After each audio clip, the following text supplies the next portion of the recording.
menjelaskan pentingnya manajemen risiko dalam berbagai aspek kehidupan, khususnya dalam organisasi dan bisnis.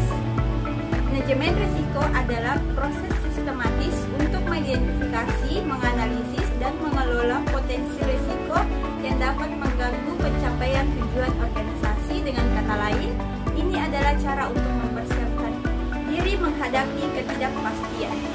Misalnya, sebuah perusahaan yang memproduksi barang elektronik perlu mengelola risiko seperti gangguan pasokan bahan baku atau perubahan teknologi. Ada berbagai jenis risiko yang dihadapi oleh organisasi. Yang pertama, risiko strategis terkait dengan keputusan jangka panjang seperti ekspansi bisnis atau investasi besar. Yang kedua, risiko operasional, misalnya gangguan mesin, kegagalan sistem, atau kesalahan manusia. Yang ketiga, risiko finansial, meliputi fluktuasi mata uang, gagal bayar, atau kekurangan dana. Yang keempat, risiko kepatuhan, kegagalan memenuhi peraturan atau standar hukum.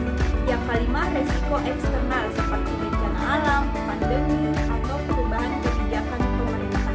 Manajemen risiko melibatkan beberapa langkah utama.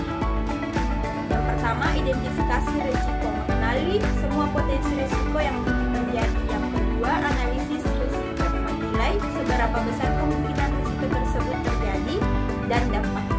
Yang ketiga, evaluasi risiko, memprioritaskan risiko berdasarkan tingkat keparahan dan peluangnya.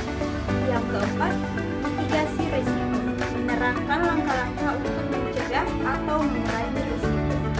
Yang kelima, pemantauan, mengevaluasi efektivitas strategi yang telah diterapkan dan memperbaruinya jika diperlukan.